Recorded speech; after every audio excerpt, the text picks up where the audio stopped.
Hello, welcome to the Deadpan Parade, and I'm your host, Etta Mussolini. Today is Monday, May 25th, 2026. Not that it matters, but it is Memorial Day, and please remember, all wars are bankers' wars. Every one of them. Just a little fun fact, but a big thank you to all the military heroes that gave their life for our country. And I mean that. So today I planned on sleeping all day, but I actually somehow found the energy to do the laundry of all things, which I hate doing. And and I washed my car by hand and dried it by hand and cleaned the windows by hand. And I discovered while I was washing it, there's a 2 inch, like a 2 inch uh, slice or whatever in the passenger side tire, the front passenger side tire. So tomorrow I have to get a new tire, and I'm sure they'll talk me into getting two new tires. Um, and that that made me think about and I know it's a part of life, but and it's also why I wash the car. I try to wash the car at least once a week because I drive Uber. So I'm thankful that the tire didn't blow or do anything on the road because I'd probably still be out there somewhere. But it also made me think about um, that there's a quote that one of my friends said, and it was, I am not a big fan of things. And his name was Steve something, and he claimed to be from the band. I used to play in a band with him, and he was the bass player, and he claimed to be the bass player in the band Squeeze, which was had a big hit. I think it was probably in the really late 70s, early 80s. It was Tempted by the Fruit of Another, or Tempted by something. And he claimed to be the bass player, but I just looked him up, and because I wanted to see what his last name was, and I don't see his any bass players named Steve, so he's probably just full of crap because he was kind of a jerk, to be honest with you. But he did say that, and it stuck with me. He said, I am not a big fan of things. And the tire made me think of Steve, and it made me think of the fact of why I'm a minimalist. And I've always been a minimalist. And by the way, I made this T-shirt. This is one of my creations, just so you know. But I've always been a minimalist. Even when I was 5 years old, I had deep suspicions about corporate America, and and it made me think about why I don't want things. I don't want things. I guess I'm lucky in that regard. I don't want anything. The less I have, the less I feel that I'm being harassed. Because the more you have, the more you need to spend time at the repair shop. You get a new shirt. The next thing you know, you got a ketchup stain on it. Things break. Things need to be maintained, and the more you have of these things, the more time it's just an aggravation. And even when I used to actually, believe it or not, have money. Not anymore, and that's a whole nother story. It wasn't really my own decision not to have money. I was kind of forced into the situation, so we're going to see how that plays out. But even when I had money, I wasn't running out and buying anything. I had most of like my furniture for my apartment was given to me. I didn't go out and buy anything. I didn't buy new clothes. I actually got yelled at by my boss one time because I was wearing a shirt that was probably 1,000 years old, and he says, you know, you need to upgrade your wardrobe. You're embarrassing the company. So that was fine, you know. But that made me think that the whole tire episode made me think I don't want anything because I don't like being harassed constantly. You know, and I don't want uh, a new car. I don't want the next best phone. I don't want any of it because it's gonna break down.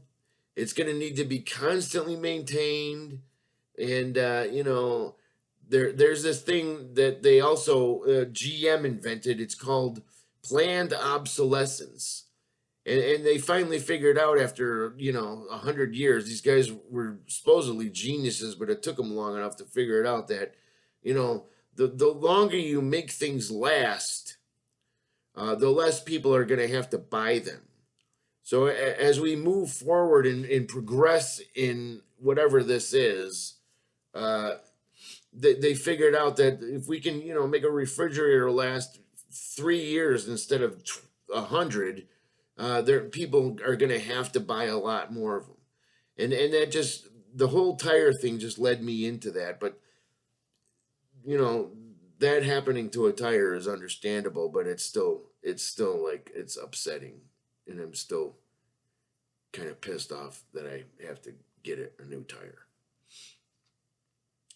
But other than that, that was my day. It was productive, but of course, you know, it just leads into me having to buy something. Every day seems like me having to buy something that I don't want in the first place. But that's how it goes.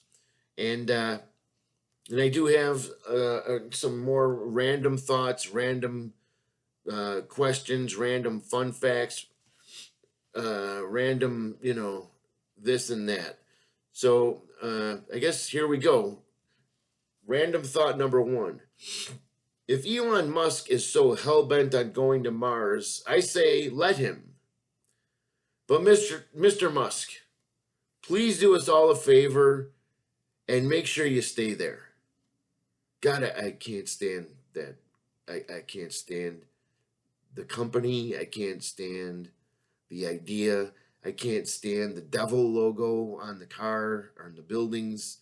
And you know, I had a rider in my car yesterday, and he lives right in behind a Tesla dealership, and he said they're just a bunch of assholes, and they're constantly. The company doesn't even give the employees anywhere to park. They have to park on the street. So you know, during the day, this neighbor, he actually said Tesla is a lousy neighbor because you got all the employees that work there parking in front of his house, and they're a bunch of assholes. So you know, Mr. Musk, please go to Mars and leave us alone. Leave the rest of us alone, please. I'm begging you. I'm begging you.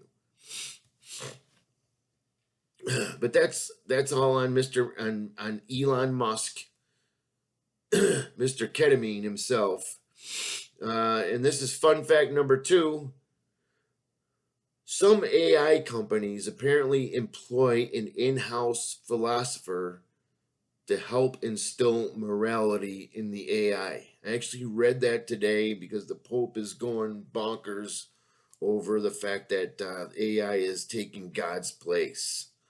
and so if they didn't say what the in-house philosopher's name was, but if the in-house philosopher is Charles Manson, for instance, Charles Manson, I don't know if you guys are too young to remember Charles Manson, but look him up. Then if Charles Manson is AI's in-house philosopher, is that still considered to be instilling morality in the AI? So, just a dumb article. And they got an in-house philosopher. So, so if Lucifer's the in-house philosopher, I guess that makes everything okay. As long as there's an in-house philosopher. Helter skelter. This world is a complete disaster and it's a joke. Just in case you haven't recognized it. And, I'm not angry. It's just that I'm laughing all the way until I can't laugh anymore. Hopefully, I'll be laughing all the way to the bank here soon. Number 3, this is a question. How much of life is really about laundering money? Inquiring minds want to know. Have you ever thought of that? Quite a bit of life is about laundering money. You can look that up too. Fun fact number 4. I have a sneaking suspicion my current bookie used to run Citibank. Random thought number 5. My bank just told me I'm not permitted to buy that much bubble gum at one time. I only bought 2 packs. They're locking down on us, folks. So have a good time with that. Fun fact number 6. My new socks have already failed the smell test. Question number 7. Am I the only one who's ever been sexually attracted to Homer Simpson? Fun fact number 8. I always ate my own homework. This way I was never lying to the teacher. Random thought number 9. I never thought the end times would be this hilarious. Random thought number 10. To me, true happiness is shooting the TV at close range, especially while I'm at Walmart. And just as a side note, if you have never read the stories about Elvis shooting his TV set, because he didn't like the message it had to say, it's pretty funny. It's worth looking that up. Fun fact number 11. The pandemic made me realize I should probably get a different wife. Question number 12. Was the Book of Revelation a comedy skit? Fun fact number 13. We're almost finished here, folks. I know everybody's attention span is down to 0, so hang in there. You need to practice probably. Fun fact number 13. I used to be a musician right up until the point I figured out that I had a stomach. Fun fact number 14. And I'm not yelling at you. I'm yelling at all of us. I'm yelling at me too. Just for being here. Random thought number 14. It's not that I'm against technology. I just don't like dealing with the anxiety around whether it's going to turn on or not. And lastly, random thought number 15. I used to be a student of life until I figured out that being a student of producing widgets for minimum wage was much more productive. Let me just repeat that one more time. I stuttered. I used to be a student of life until I figured out that being a student of producing widgets for minimum wage was much more productive. And again, you need to, if you're not getting these, it's because you're not paying attention. I'm trying to oil the neurons there because we all need that. We all need it. Our neurons are getting stiff. But other than that, I hope you enjoyed, and I do thank you for being here. Please subscribe, hit the notification bell. Please like the video. Uh, and I hope you have a great rest of your day. And I really do appreciate those of you that are watching. Thank you again. Have a great night.